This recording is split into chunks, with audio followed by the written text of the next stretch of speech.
자, 같은 것이 있는 순열 보겠습니다. 같은 것이 있다. 예를 한번 들어보면 뭐가 있다라고 할까요? AB? AB의 C가 원래 구별이 되는 거로 한번 적어 보겠습니다.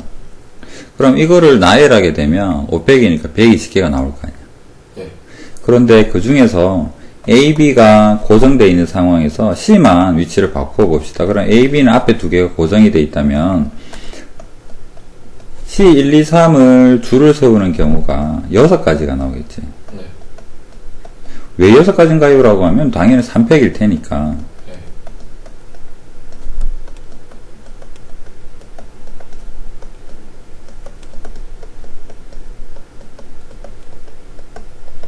그러면 이 6가지가 C가 만약에 구별이 된다면 우리는 팩토리얼이에요 라고 경우의 수를 이야기를 할 텐데, 여기에서는 C가 구별이 되는 줄 알았는데 알고 보니까 다 같은 거더라. 이 6개가 전부 다 구별이 안 되더라. 그래서 중복이 뭐냐 그러니까 같은 개수만큼 팩토리얼로 나눠주는 것이 진짜로 우리 눈에 보이는 나열된 경우의 수다라는 거죠.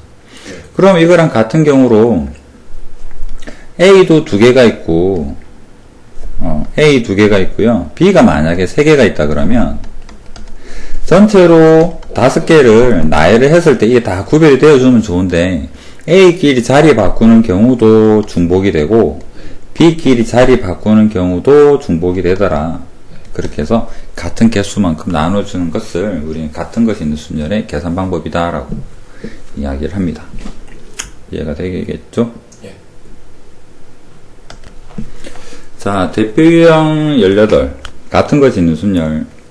바나나 6개 문자 일렬로 나열하는데 다음을 구하여라 라고 합니다. 다양한 거 한번 구해보겠습니다. 1번 6개를 일렬로 나열한답니다. 같은 게 뭐가 있나요? A요. A가 3개, N 2개. N이 2개. 그렇다면 전체는 6개니까 600. 전체는 600이 되고 200 곱하기 400은 200, 300 나눠주면 되겠다.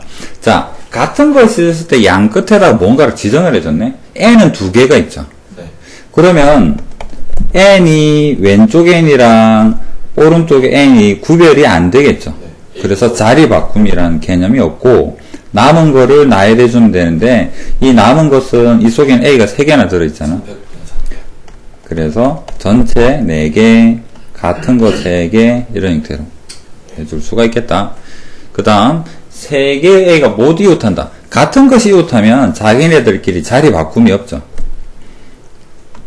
이 경우는 A 3개가 붙어 있으니까 그냥 한 문자처럼 움직이겠죠. 네. 그 다음에 B랑 N 2개랑 이걸 한 덩어리로 보면 전체는 4개의 움직임을 가질 테고 N이 2개니까 200이다 라고. 4번이 중요하죠. B가 N보다 앞에 오도록 이라고 합니다. 네. 이거를 연습을 ABC를 가지고 먼저 한번 해보고 갑시다. ABC인데 ABC 3개 나열할 겁니다. 그런데 항상 A가 B보다 앞에 온대요. 예. 그러면 이거를 어떤 형태로 생각을 하느냐 그러면 AB를 세모라고 해봅시다. 세모, 세모, C. 세모, C, 세모. C의 세모, 세모 이렇게 적어놔서 보면 첫 번째 왼쪽의 세모에는 뭐가 들어갈까? A요. A가 들어가지. 왜? A가 더 앞에 있다 했으니까. 그러면 두 번째에서도 여기에 A가 들어가요. 세 번째도 여기에 A. 그럼 여기서 알 수 있는 거 순서가 정해져 있다라면 네. 같은 거로 보면 되는구나. 오.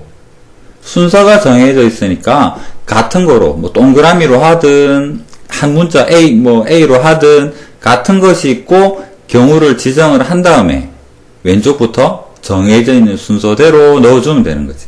그럼 4번은요. N 2개 다 앞에 있어야 돼요. B가 N보다 앞에 오도록이니까 B가 오고 N 2개가 오겠지. 그러면 우리는 이거를 어떻게 보느냐면 A 3개는 원래 있는 거고 예. B랑 N이랑을 전부 다 B로 보자라는 거죠. 그래서 나열을 하게 되면 600, 300, 300 하죠. 그러면 여기에서 첫 번째 B는 내비두고 두 번째, 세 번째 B를 뭐로 바꾸자. 네. 이렇게 생각을 하면 되는 거죠. 결론? 중요한 거, 순서가 결정이 되어 있으면 같은 걸로 생각한다. 그렇게 해서 문제를 풀 수 있습니다.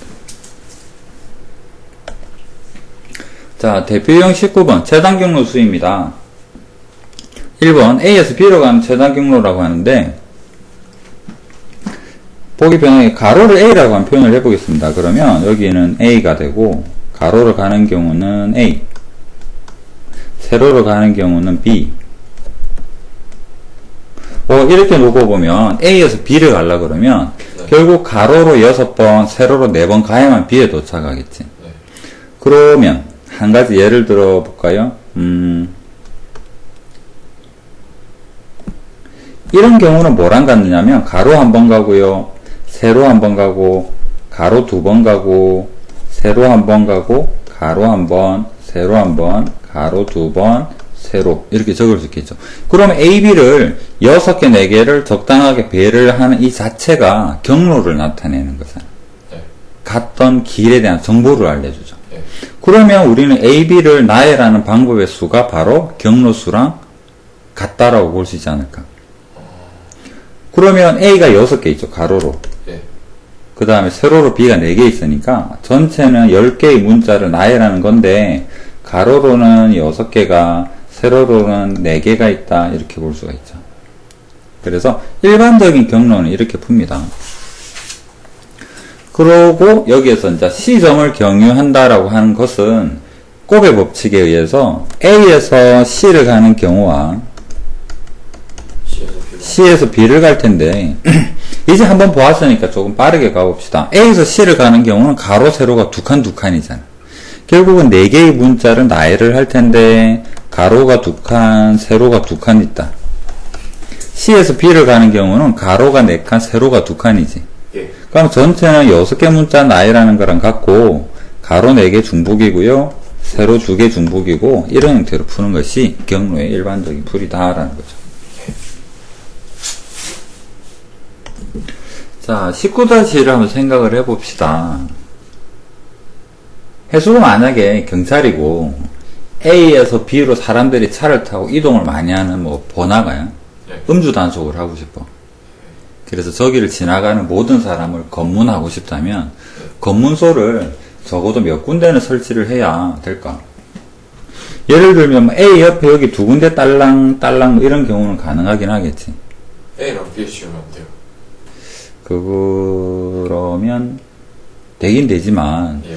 우리는 경우의 수를 계산하는데 예를 들어서 이 점하고 이 점하면 지나가는 거 다 감시가 가능하잖아. 네. 그런데 문제는 이 첫 번째 지점에서 B까지 계산한 우리는 경우의 수니까 네. 길 계산하는 게 그닥 쉬워 보이지는 않아. 호수도 있고. 네. 우리가 지금 호수 때문에 새로운 무슨 검문소를 좀 지어보려고 그러는데 호수가 이렇게 쉽게 검문소를 자리를 잡아버리면 결국은 호수를 계산함에 있어서 편해지는 거는 하나도 없는 거잖아. 잘 이해가 안 되는데. 먼저 얘를 검문소를 만약에 이 자리랑 네. 이 자리를 두는 게 제일 먼저 떠오르는 느낌인데 여기 세 군데다가 검문소를 지으면 A에서 B로 가는 사람들 음주 측정을 하면 전부 다 검사가 가능하겠지. 예. 그러면 아까 이 자리와 이 자리와의 차이점이 뭘까라고 한다면 여기 X표는 검문소가 더 작아서 효율적일지 몰라도 진짜 음주 단속을 한다면 효율적일지 몰라도 첫 번째 X에서 B로 가는 경우의 수 계산하려면 또 호수에 대한 고려가 필요하다라는 이야기잖아. 예. 근데 동그라미 검문소는 어때? 호수를 고려하지 않고 그냥 여기를 P라고 할게요. 여기를 Q, R 이렇게 한다면 P, Q, R을 지나지 않고 A에서 B로 갈 수는 없는 거잖아. 네. 그러면 P 경우는 어떻게 될까? A에서 P를 거쳐서 B를 가는 경우는 몇 가지인가? 한 가지 곱하기 한 가지죠. 예. 호수와 전혀 상관이 없잖아. 네. 그 다음에 A에서 Q를 거쳐서 B를 가는 경우는 여기서 이렇게 가는 경우는 4팩 나누기 3팩이니까 4가지. 여기서 5까지는 4팩에서 2팩, 2팩 나누게 되니까 6가지. 그 다음에 A에서 R을 거쳐서 B를 가는 경우는 1가지 곱하기 4팩 나누기 3팩 하니까 4가지. 그럼 이건 우리가 원하는 A에서 B를 가는 모든 경우를 찾은 거잖아. 검문소를 예를 들어서. 그래서 지금 하고자 하는 이야기는 중간 경유지를 나눌 필요가 있어요. 어떤 형태로 나누는 게 좋으냐면 진행 방향에 좀 수직이 되는 형태를 띄고 있고, 진행 방향이 이쪽으로 진행을 하잖아. 거기에 대해서 수직으로 하면 그 점을 거치지 않고 갈 수는 없는 거잖아. 그 다음에 합의 법칙이 성립해야 돼. PQR을 동시에 지나서는 안 돼. 그럼 우린 계산 방법이 복잡해지니까. 지금 PQR로 나눈 형태를 보면 PQR을 지나는 경우만 딱 더하면 답이 되는 거잖아. 왜 그럴까? 교집합이 없으니까. 그러면 호수를 피해서 합의 법칙이 성립하는 검문소를 우리가 잘 정하면 계산이 쉬워진다는 이야기지. 그럼 다시 X자리의 검문소 하면 호수에 대해서 다시 고려를 해야 되잖아. 그럼 굳이 여기에서 검문소 만들어서 계산을 복잡하게 만들 이유가 없는 거죠. 그래서 앞으로 문제를 풀면서 어디에 이런 중간 지점을 잡을까? 이게 잘 떠오르면 그 뒤로 계산은 그닥 어렵지 않을 것이다. 근데 이런 식으로 오락가락 내줘야 문제를. 이게 더 쉽죠? 그런데 나는 이런 방법을 잘 모르겠다. 그러면 이 지점에 P를 잡고 이 지점에 Q를 잡는다면 어떤 상황이 발생할까? A에서 P를 거쳐서 B를 가는데 Q를 안 거칠 수도 있겠죠. 위로 가버리면. 여기에서 이런 형태로 가면 안 거칠 수 있겠죠. 그 다음에 A에서 Q를 지나서 B를 간다라고 한다면 이 속에는 P를 거쳐서 가는 경우도 있고요. P를 거치지 않고 가는 경우도 있겠지. 그러면 어떻게 하는 게 좋을까? 여기에서 굳이 이거를 나누어야 될까? 이런 형태로 나누는 게 나을까? 그럼 너무 많잖아. 그러면 우리 집합 의미로 한번 접근을 해보자. 이렇게 나눌 거면 그냥 전체에서 P를 지나요. 이쪽에는 Q를 지나는 것도 있고 Q를 안 지나는 것도 있지. 빼기 Q를 지나요. P를 지나는 것도 있고 안 지나는 것도 있고. 그러면 PQ를 동시에 지나는 거는 2번 빼버린 거잖아. 그래서 더하기 PQ를 동시에 지나는 거를 2번 빼줬으니까 더해주면 우리가 원하는 답이 될 수 있겠죠. 이해됩니까? 근데 그럼 좀 복잡하네요. 계산은 복잡하진 않을 것 같은데 5칸 3칸이니까 P를 지난다라고 한다면 1칸 2칸이죠. 그러면 P를 경유한다 했으니까 3팩에 2팩 곱하기 P에서 B를 가는 경우는 5칸 4칸이니까 그 다음에 Q를 지납니다. 2칸 2칸이지. 곱하기 Q에서 B를 가는 경우는 A에서 P를 가는 경우는 PQ는 1이죠. PQ가 1. PQ 사이는 선이 한 개밖에 없으니까. 그 다음에 Q에서 B를 가는 경우는 자, 이거랑 아까 했었던 포인트를 검문소를 나누는 거랑 비교를 해서 둘 중에 편한 걸로 풀면 돼. 저게 편한 것 같아. 근데 둘 다 할 수 있어야 돼. 왜냐면 이렇게 풀어야 될 만한 문제가 있고 그 중간 경유지를 잡아야 될 때가 있고 그래서 둘 다 정확하게 이해를 해야 됩니다.